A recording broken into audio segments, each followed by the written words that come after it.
right, well, we're here now. You gave me the pleasure of revisiting Francis Ford Coppola's adaptation of S.E. Hinton's Rumblefish. So, why'd you pick this one?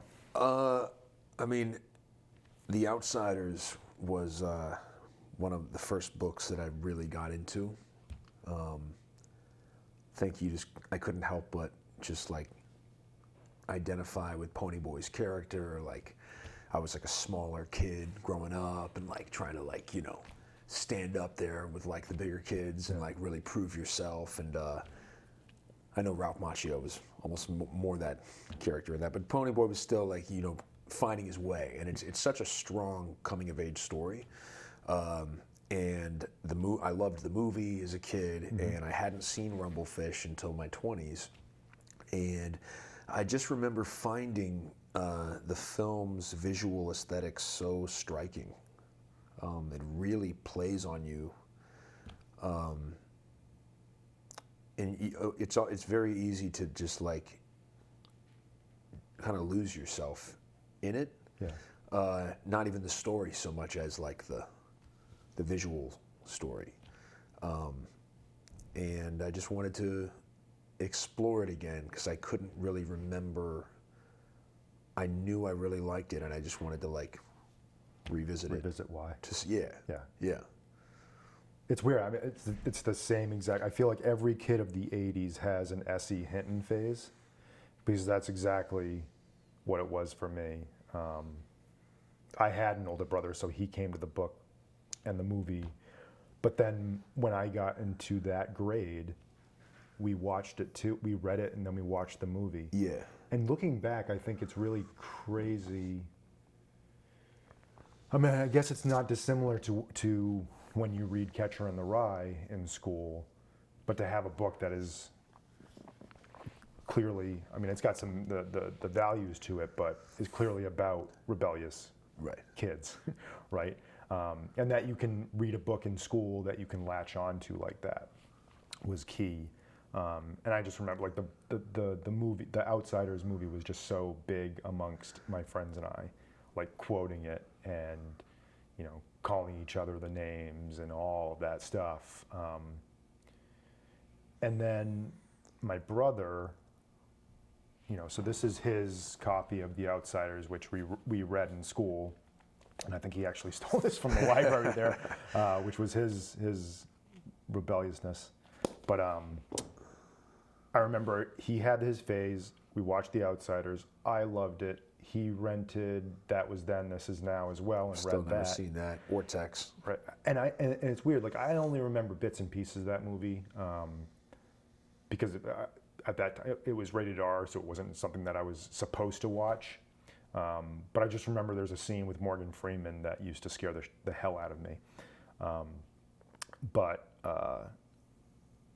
I don't remember, and I texted my brother this morning to confirm this, but I don't know if he rented this or saw this or read this, if it was on his radar at all, or if he just watched it and didn't like it. But I had no memory of that until I saw it in college in my 20s. And I'll be honest, like I didn't get into it then when I saw it. Something about something about the imagery and what he seemed to be doing didn't affect me as much. But I'll tell you, watching it this time, I got into it way more. Yeah. To the point where I'm like, this is, you know, I put it up, like Last Picture Show is my favorite teen movie, if you can even call it that. Yeah. And it got right there. Like, that's why I think it should be a good double bill with it. I mean, Coppola talks a lot about using Cabinet of Dr. Caligari and F.W. Murnau, The Last Laugh, and Decision Before Dawn as being his primary sources for the visual aesthetic. But Stephen H. Barroom, the cinematographer, talks about Orson Welles and German Expressionism. Right. So, I mean, Touch of Evil, it's all over this movie. Yeah. And they're actually very similar because Richard Corliss calls this, it's sort of a backhanded compliment because he says that this was Francis Ford Coppola's professional suicide note, basically warning the studios, I will not care about your golden gross. And I mean, that's essentially what Wells did with Touch of Evil. I mean, it really was like, it was the most, and he said it's his most, Corliss said this is his most baroque and self-indulgent film, but it also may be his bravest. So he said all that leading towards a compliment. Right. And you could literally take that and superimpose it over Touch of Evil and think that was about Touch of Evil. Because it is baroque. Like, that's how you feel when you're watching it. It is self-indulgent. But guess what? Like, are the visuals just astonishing and like really, I don't know if it's on the level of a Touch of Evil, but it certainly does play with enough parts that it's very interesting to watch. Right. And I think, like, so let's talk about Coppola for a second, because it's our generation's Orson Welles, but it's even more so, I think, because you've got the big four, right? You've got The Godfather, Godfather 2, Apocalypse Now, and Conversation. Yes. Right? Yes. So you could stop there and it's like, well, what else do you have to do? Most directors look at him and be like, well, screw you, you got those 4 movies all to yourself. I still call Rain People a classic. Yeah. I call The Cotton Club a classic. Well, and that's the thing. It's like everyone thinks of him as he was this golden boy for the 70s, and then he just disappeared off the some great films in the 80s. Yeah, I think like up there with those. It's like there's Rumblefish. Peggy Sue Got Married. I love. I think that's a classic too. Tucker. Yeah, I enjoy Tucker. Yeah, I think I have nostalgic memories of that. Yes. But if I watched it now, I would love to do that as a back pocket film because I'm sure it has some problems, but I do remember a really good Jeff Bridges performance in that. Sure. And I remember being in the theater as a kid and watching that. So. And you had mentioned that there's even great stuff in Gardens of Stone, but the fact that it came out at the time when it was Full Metal Jacket and Platoon, probably didn't. It's a strange film. I don't know if I've seen that. Really? I think it must have been someone else because that's one that I always remember reading the title. Maybe that's what you were saying. You were saying like you were reading. Okay, but what's great about so he makes Apocalypse Now. He's sure it's either going to end him or bankrupt him. So then he says, okay, I'm going to do a big crowd-pleasing musical. Never saw it. Me neither. But that's the film. I think that's it's a pretty polarizing film. Yeah. So that's One from the Heart. Right. Which that's the film that ends up bankrupting him, and Apocalypse Now ends up being a hit. And then he gets into this zone where he's like, okay, I owe all of this money. He basically says, I'm going to pay this debt off. I'm going to be good for this. Yeah. So I think it was either one of his kids or someone at a school wrote him a letter and said, we love this book, The Outsiders. Would you please adapt it? So he does, and he adapts it, but then he gets this other book, Rumblefish, and he reads it and he's like, wow, this means way more to me. Right. Him and his brother. A story about brothers than The Outsiders. Well, he also has the advantage of, I think one of the most slept on things about Coppola is that he was a prolific writer. Yeah. I mean, he wrote Patton. Mm-hmm. He wrote This Property is Condemned. Mm-hmm. He was an additional writer on The Way We Were. Like, not just his films. This guy's writing classics for other directors. And the fact that he worked with Mario Puzo on The Godfather, they co-wrote it. Yeah. He co-writes these movies with S.E. Hinton.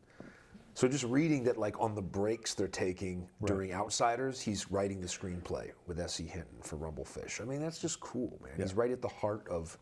And that he wants to, as he calls it, he's like, I want to make an art film for teenagers. For teens. Yeah, I think that's great. I think that's a noble thing. Yes. I think that's like, let me show kids that filmmaking can be more than, you know, not to put him down, but it can be more than John Hughes. It can be more than just making a comedy. It can say more.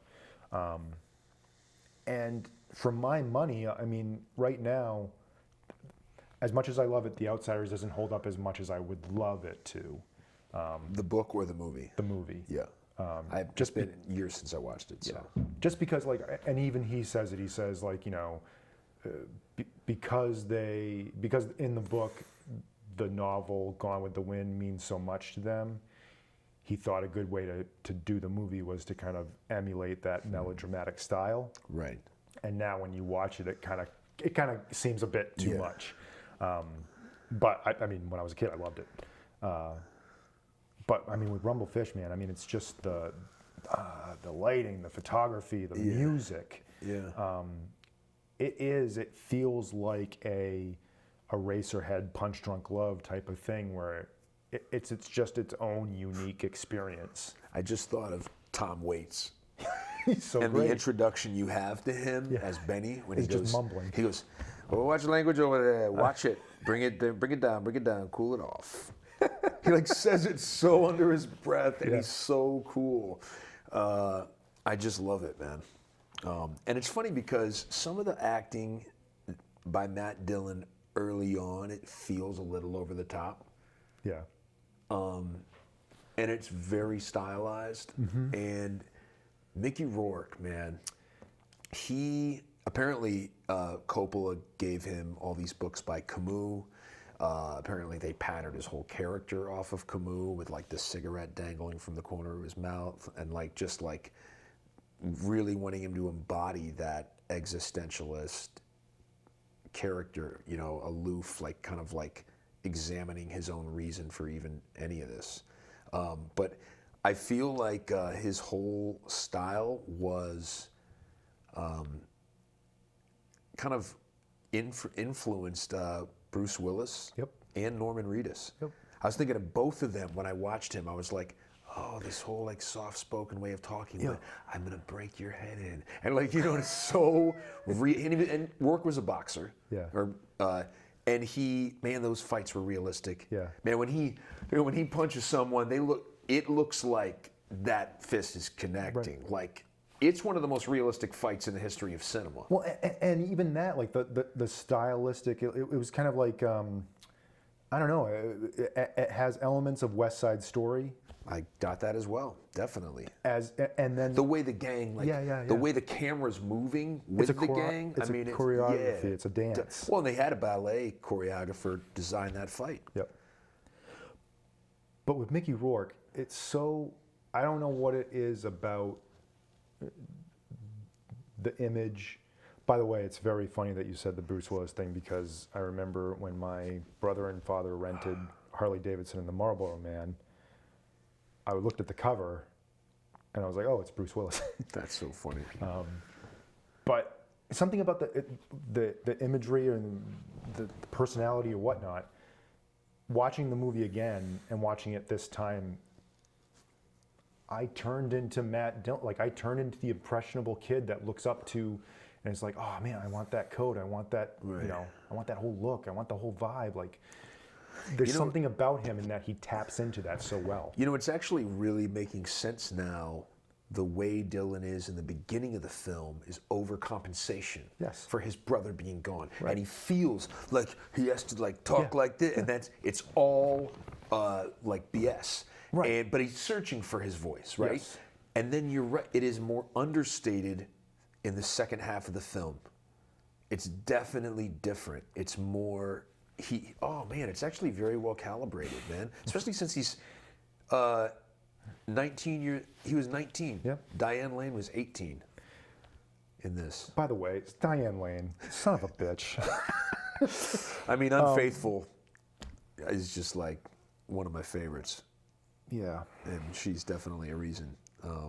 But her in the black and white, and then she kills it in this. She's some of the best scenes are between them when she's walking up the street and he's trying to still and the way they shoot it, like just and you know, the script doesn't pull any punches. No, I mean, it really doesn't. It goes there. And that's the thing, like, it could be you know, the shot of her in the classroom on top of the thing, and you're like, Jesus Christ. That could have been her part. It could have just been that. Right. But they give her,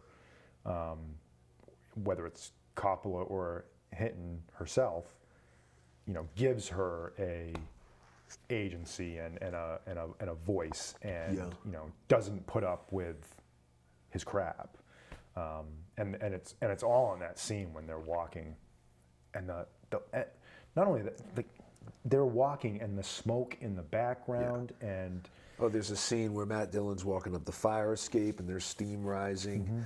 By the way they pull off the shot of the fish, the tropical fish, that it was they shot the characters in black and white, and then it was a rear projection screen behind this fish tank that they shot in color.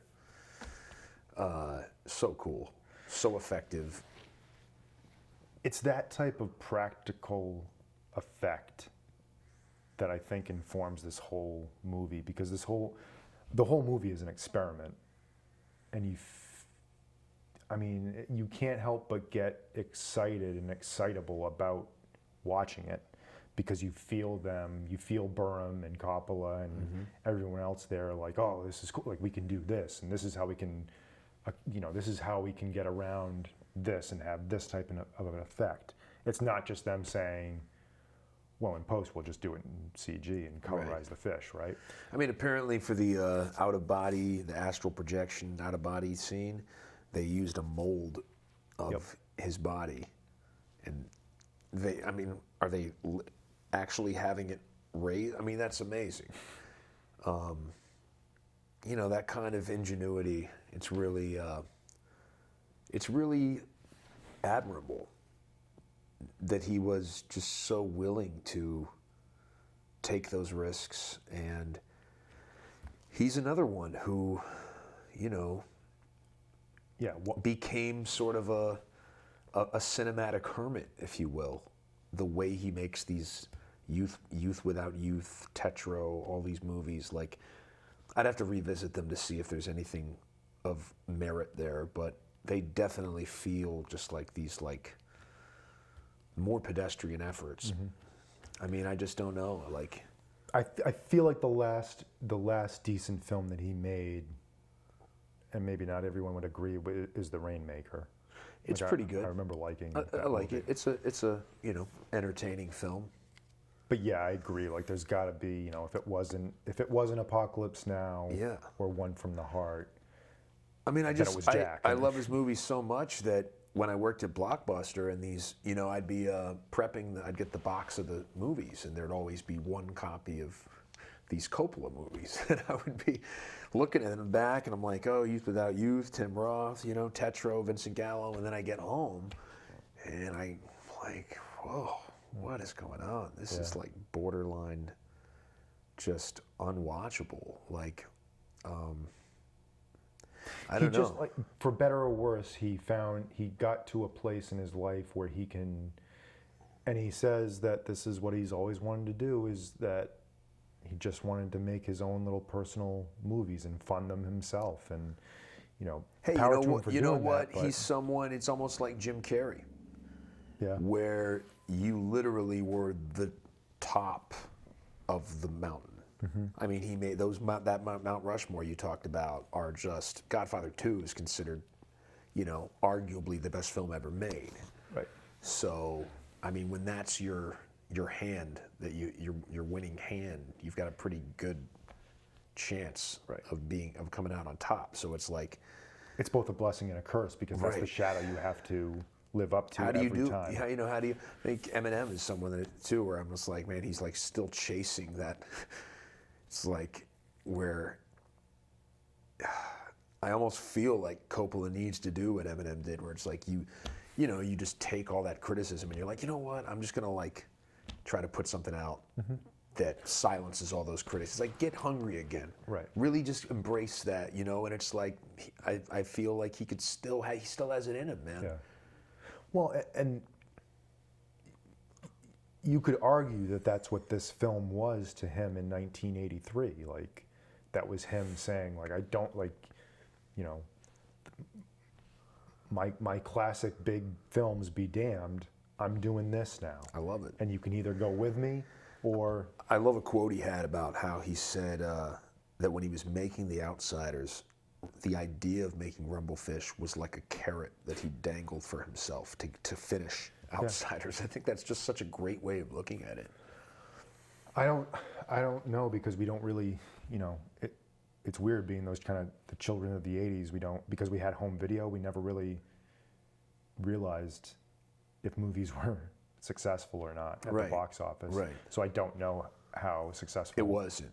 The Outsiders. The budget was The Outsiders. I thought you were talking about Rumblefish. Because I feel like it was kind of like a I'm gonna give you this one if I can have this. Right. I'd be interested to know. Now I do know that was it Universal, whichever studio it was, they saw a rough cut of Outsiders, and they were so unimpressed that they took the money off the table for Rumblefish. Wow. So they had to, that's when he was like, and that actually leads to something I wanted to talk about, which was his rehearsal process. So this guy takes a gymnasium, like high school gymnasium, college gymnasium, I don't know, but then like films 2 weeks of rehearsals on a video camera. Yep. And then has all of that to basically show Stuart Copeland. And then that basically Copeland talks about how like that was so helpful to him, because he'd be like, so this is what we want here, this type of thing, and it just gave him so much to work with to have it blocked out like that visually, because so much of great scores that are very distinct are responding to exact visuals. Right. His pre-production, his method of pre-production, it's like a method director, is enough to make you want to just, well, I quit. Yeah. Because have you ever seen the thing about his notebook for The Godfather? No. So he would take, he took the book, he would open it up, and he would have a sheet of paper, a regular sheet of white paper. He would take the page of the book, tack it onto the page, and then he would make his notes. That's one pass. He did that for the whole book. Then he writes the script. Page by page. Right. Then he writes the script, and then he breaks down the script, each scene, and he says, he breaks it down. It's like, you know, the characters. Who are the characters? What's the synopsis of the scene? What's the point of the scene? Imagery, what type of imagery do I want to put into it? What do I want to do with sound? And then he has one that says pitfalls, and it's, how do I screw this up? Like, what are things that I could do as a director to make the scene not work? And he does that for every scene in the movie. It's crazy. And you can buy the notebook and look at it. And, wow. You know, I've seen the special feature on the Godfather DVD, and kind of went through the book at Barnes & Noble, but you're just like, I guess that's why it's one of the greatest movies of all time, is that he took the time to do that. But then you get into the rehearsal process, and I remember there's a special feature on the Dracula Blu-ray where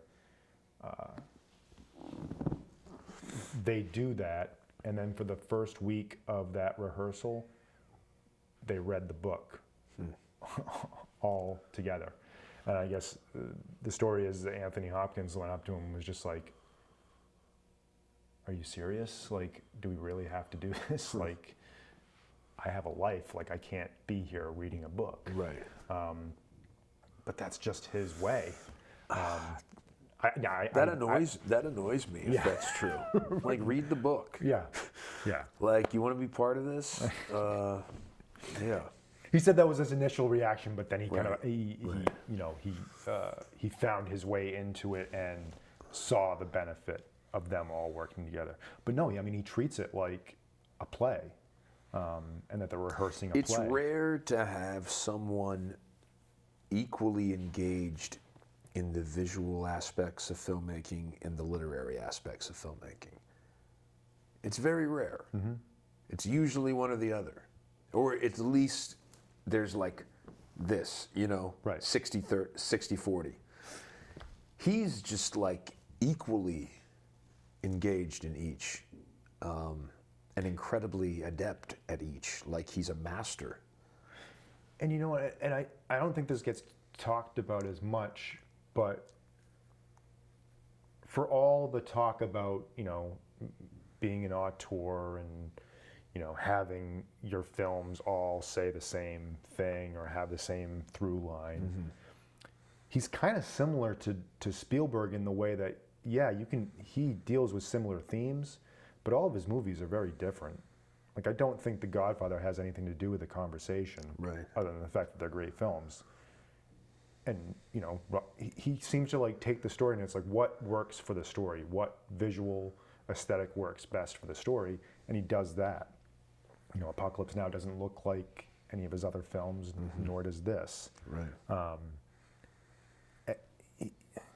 He's very underrated as a writer-director.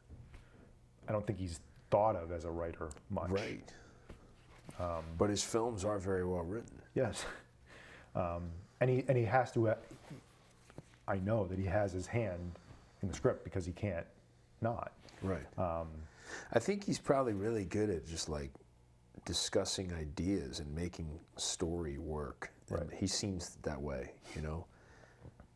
Like he really can see it all come together. He also seems to be the type of person that is, he's more benefited by having great collaborators, or at least someone else with him, Right. to bounce that idea. You know, The Godfather wouldn't be what it is without Gordon Willis, Absolutely. and he had, you know, Walter Murch, all of it. Walter Murch in Apocalypse Now. Right. You know, with this, it's like if he doesn't have Stephen Burham, or, you know, or if he doesn't have S.E. Hinton's novel, Right. you know, and maybe that is the sign of what's happening to him now, is that he is that hermit that's only listening to himself, and maybe Right. that's not, he's not best served that way, for his films to communicate the way that these clearly do. Pretty understated performance by Dennis Hopper. I forgot he was in it. Like for someone who has the ability to be so much up here. It's not the Dennis Hopper from Apocalypse Now. Right. He's actually very subdued. It's actually it's a very good performance if you're really just looking at his own kind of private pain. That's not like, it's not made the forefront of the scene, so it's sort of in the background. Right. And the way that he and Mickey Rourke seem to have their own language. Right. And when they're talking about Cassandra and the Greeks, Yep. and it's, you know, that's And definitely a thing that isolates Dylan, yeah. especially since their mother is in California. You know, it makes you wonder about like the story Mickey Rourke tells about seeing their mom on TV and all that. Just because it's... That whole thing made me think of, I don't know whether this was a reference for Hinton or Coppola. I'm sure Coppola loves the movie because he loves Kazan, but East of Eden, it made me think of the way the mother is obviously in the picture, but cast out, Right. and is Right, there's a longing and a yearning to have that presence, but at the same time, there's such a deep pit of resentment and bitterness of being betrayed and being abandoned.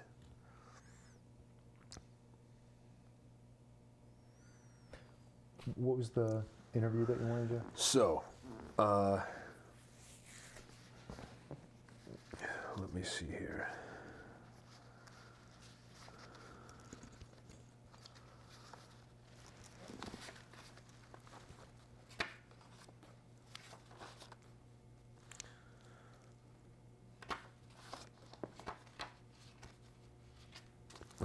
guess it's right here.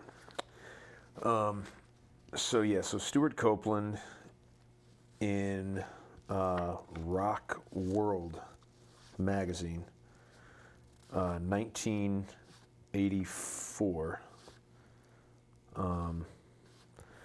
So he says, the movie and Francis have really pulled it out of me. When I left Montreal from mixing Synchronicity, which is my favorite Police album and one of my favorite albums, I was convinced I hate music. I'll never play another note. I've lost my talent. But working on Rumblefish, the ideas were just gushing out. There wasn't enough room to cram it all in. It was just an incredible rush of creativity. And talks about how his approach to scoring was purely instinctual, unburdened by any preconceptions or real knowledge about the masters of the form. And he was sort of like knocking like traditional scores. And this interviewer talks about, well, have you ever like heard this person's he named like 3 great composers that had very distinct, different kind of, and he didn't know any of them. So, which is it's kind of cool, like where he's just working purely from a, you know, he was originally brought in as a rhythmic consultant by Coppola, but he developed an obsessive involvement with the project. He says he was going to bring in what he called a real top-flight arranger. He's like, that's how they talk in Hollywood, and that was the idea. But between you and me, that was not my plan. When I saw the story, and I've always been a fan of his, I thought I was really hungry for this gig. So I thought and came up with ideas, and I wouldn't take no for an answer. Francis, as a director, has the ability to bring out talent. He makes everyone from me to the wardrobe lady feel like the entire film is dependent on our efforts, which is really inspiring. Like, for instance, he does a demo video of his rehearsals before he shoots the film, and he'd turn around to me and say, okay, so we edit up this scene, and he told me what the scene should say and what component he wanted in it, and off I go. And it immediately made me think how all the parts of the story fit together, and the effect of it all is that I'm better equipped to do my job, which is the music. He really gets your imagination going. Rumblefish is really grim. It's all about tension, and the music's all about time. Time's running out on Rusty James. And the time motif is there visually as well as musically throughout the film. There's all these shots of clocks ticking, which makes me think of High Noon. Yep.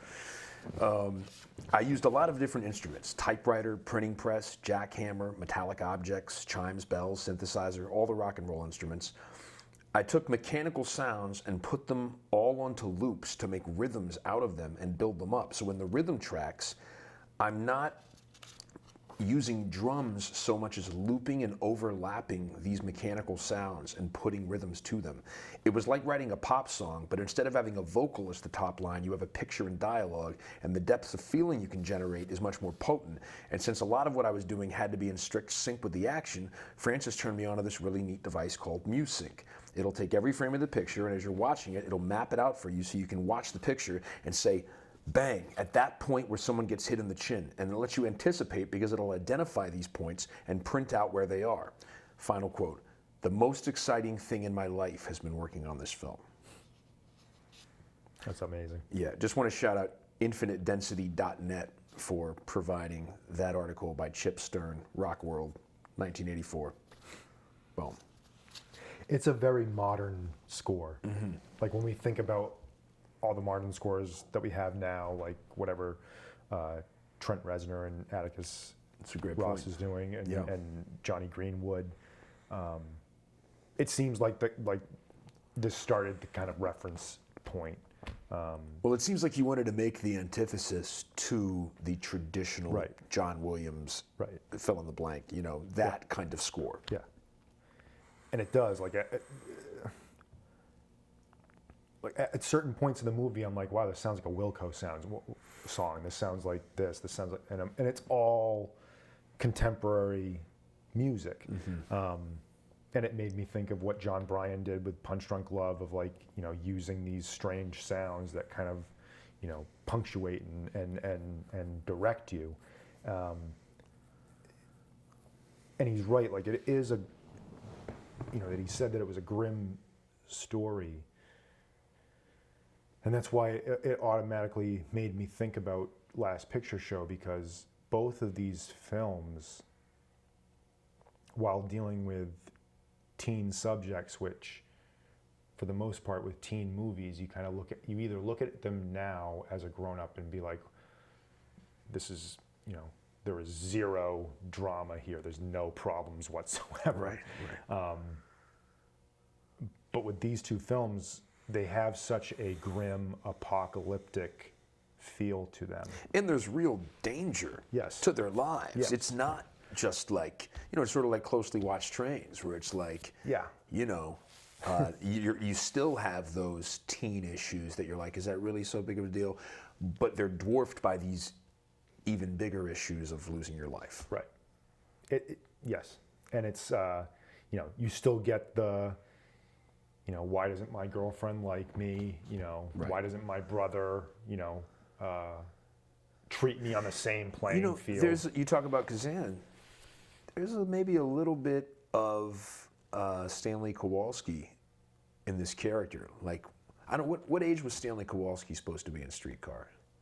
Like late 20s? Yeah, like I think 20, 25, 26. So like when he's 21, is he Rusty James? Yeah. Right, because of that whole, like it could be the toughest guy in the room, but at the same time, if his girl like hurts his heart, he's just like, baby, what do we do?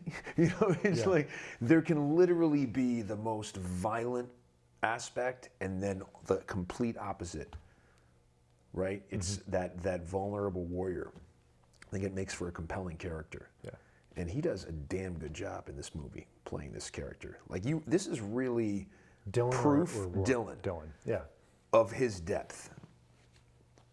I really think. And I think that he and Rourke just work so well together, man. And apparently they became friends on set, which you can really tell. Yeah. They really listen to each other, and there's listening going on between lines.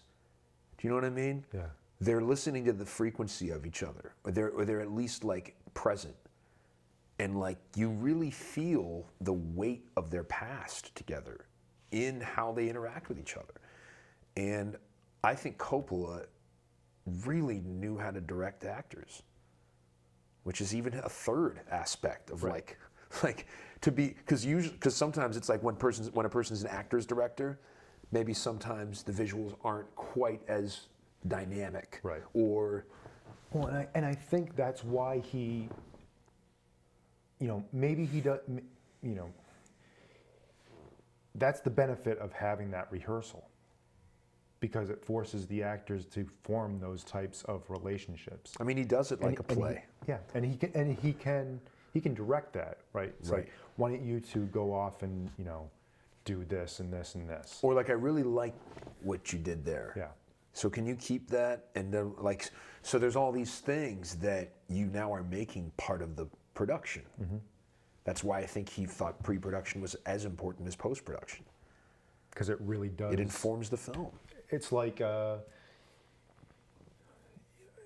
know, it's why when you're in the Army, you have the Boot camp. the boot camp before Right. you go off to battle, right? You need to learn that discipline. Yeah. You need to have that feel like it's nothing. Yeah.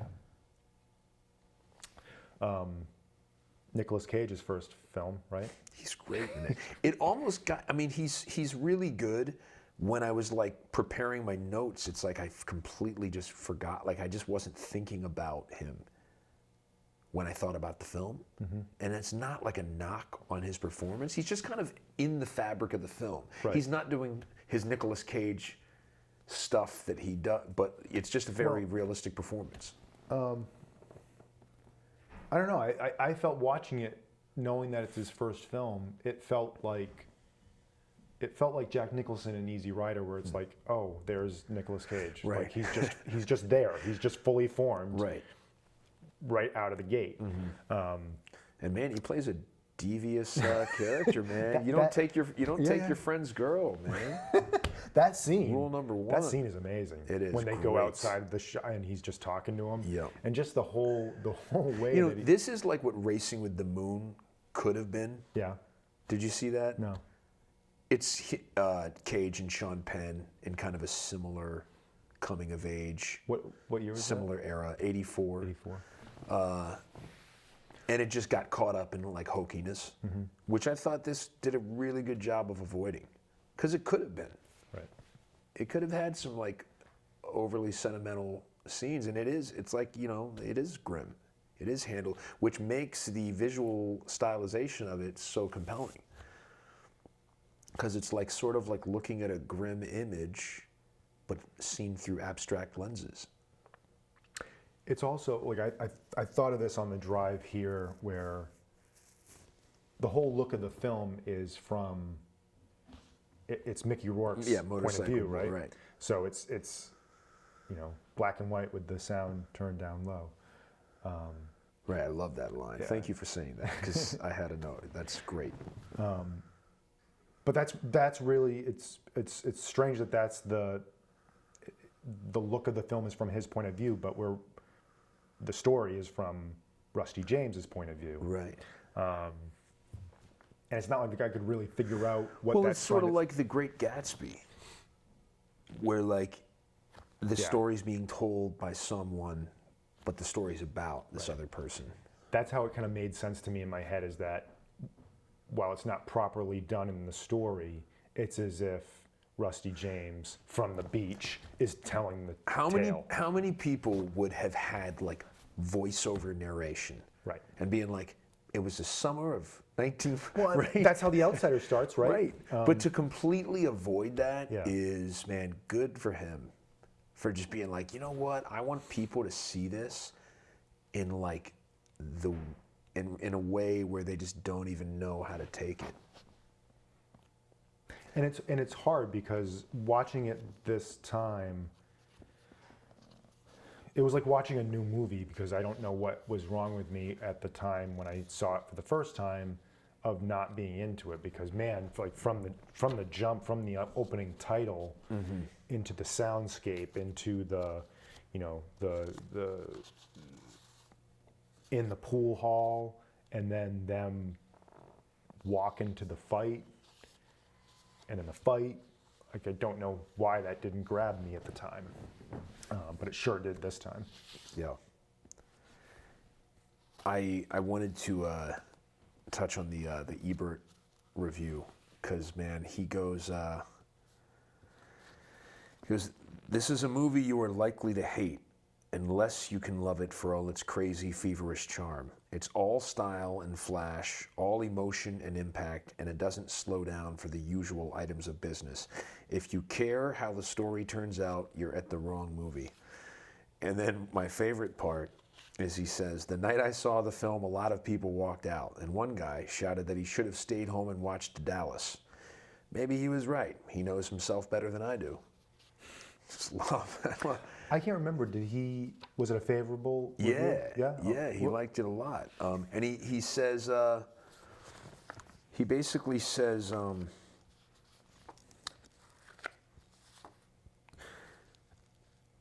offbeat, daring, and utterly original. Who but Coppola could make this film? And of course, who but Coppola would want to? Which is kind of cool. Of just having like the sense of that distinct, unique sensibility to make this film like this. Did you read that they painted shadows on the walls? So great, man.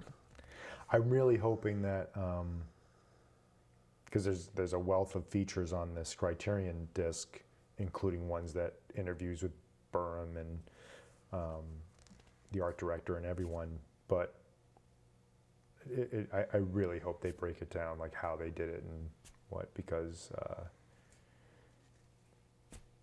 man, there's just a wealth of things to steal from this and to be inspired by.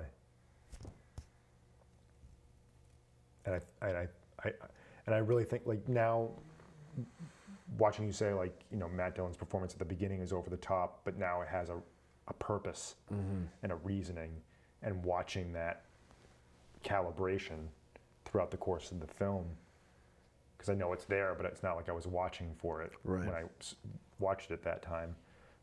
But going back and seeing it again and just seeing those layers,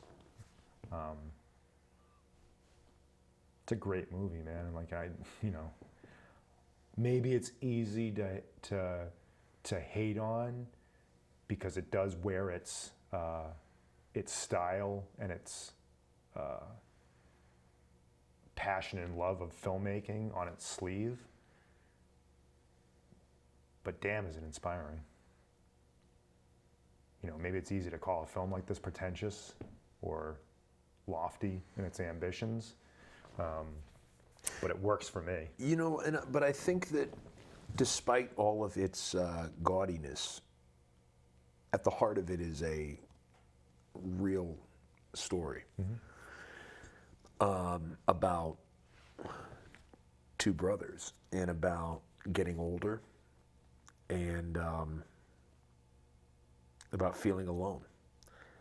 There's a line where Rusty James says, "I don't want to be alone." He goes, oh, what is the line? I have to find it because, man, it's really good. Well,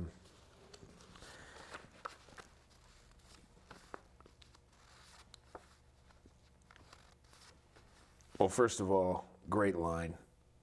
California's like a beautiful wild girl who's high on heroin. Whoa, what a great line. Rusty James says, "I can't stand being left alone. I feel like I'm getting choked." But the way he says it, you really see his terror. I mean, it's beautifully acted.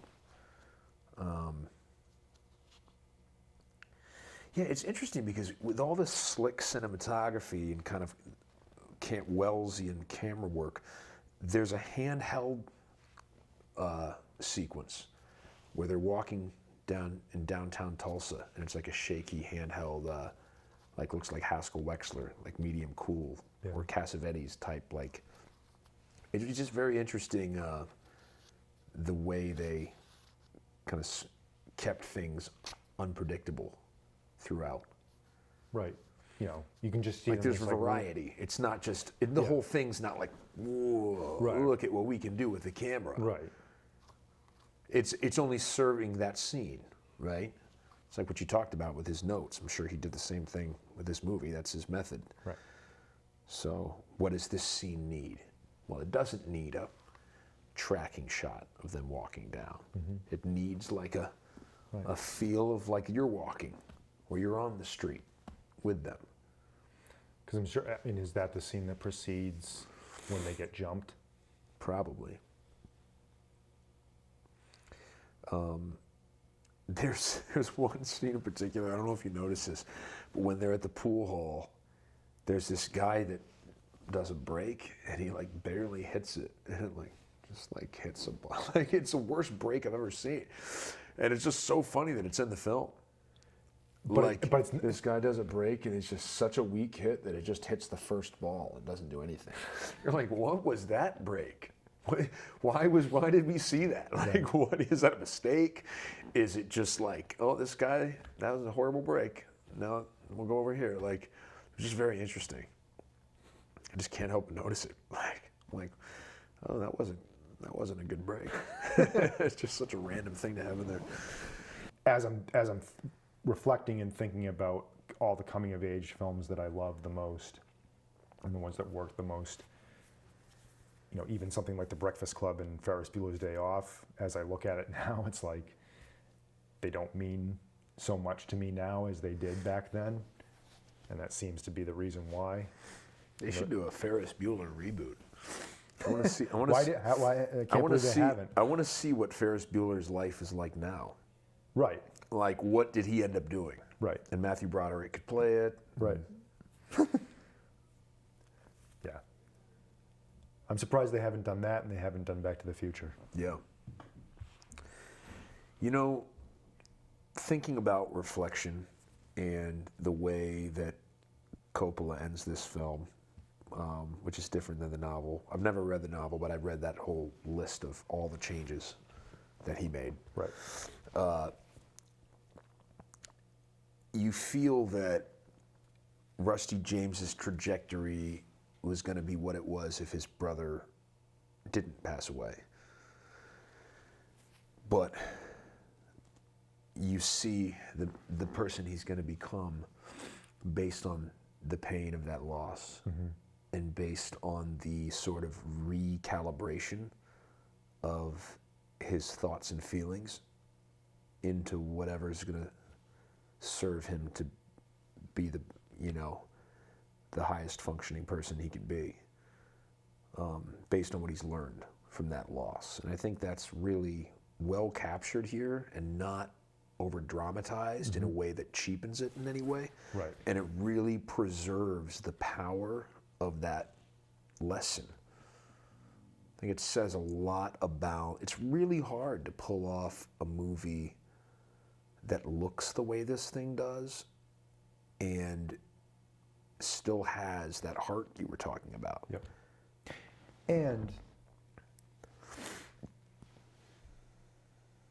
deals with melodramatic situations without feeling like they're melodramatic. Because that's what this does as opposed to The Outsiders.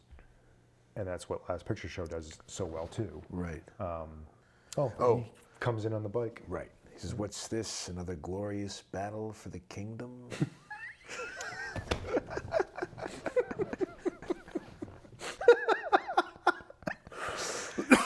And you know, there. I mean, when Rourke is like reading by candlelight, I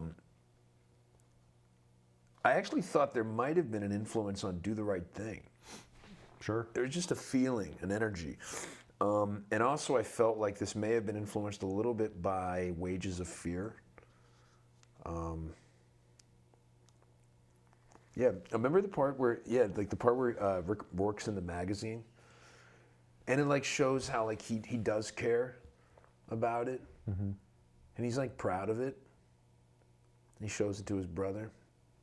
But then when his brother wants to show everybody, he's like, it's like I'd just as soon stay a neighborhood novelty. Like the lines are so good and they work well with, like, it's like they're not like the performances stand up on their own. Like sometimes there's like there's just a movie that has like great lines, but the characters are kind of secondary. Where like the characters like really, like the great lines just inform who the characters are. Right. They're not just like the writer showing off. He at one time it's a shame what happened to Mickey Rourke, and that he didn't go on to be, he didn't follow the trajectory that could have been like a Sean Penn. Right. Or like De Niro, or you know. But that now, like, I keep hearing stories about, like, so on The Rainmaker, because he was in The Rainmaker, that he took Matt Damon aside and said, don't do what I did. Here are the things to look out for. Wow. And that he kind of recognized that, I had a good thing and I effed it up. And I lost a real chance. And that he did, for better or worse, whether you love the film or not, get that kind of comeback or like re-energizing into his career. I mean, if you look at like Angel Heart, Pope of Greenwich Village, he definitely had, I mean, a handful, like five or six. Barfly. Yeah, man, real classics. And he had great presence. And The Rustler was a great comeback role for him. Mm-hmm. We left out Chris Penn. Yep. From being mentioned. He was good. Yeah. Always good. Always believable. Fucking nice guy, Eddie. Such a believable character actor. Yeah. Take back what you said about my dad.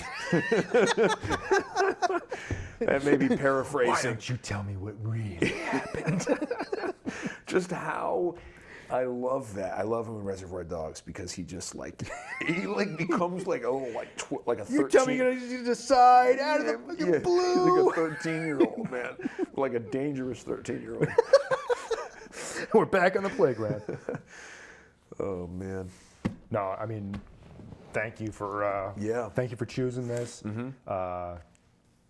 Such a better second time watching this movie, to the point where I had to go out today and get this Criterion edition. And I'm telling you, like, it came out not too long ago, but just, commentary from Coppola, interviews with Coppola, S.E. Hinton, Roman Coppola, Matt Dillon, Diane Lane, conversation between Burnham and Dean Tavoularis, the production designer. Cool. But yeah, great stuff. And you know, it really does fit the whole criteria of the Back Pocket film. Yeah. Because yes, it was made by a legend, but it is considered his sort of swan song from Hollywood, and was only made $2.5 million, and its budget was $10 million, and was not that well received. So, and I really do think that with his filmography, you know, those golden four, we know them, we've seen them inside and out. You make 4 of the greatest movies ever, and you're good.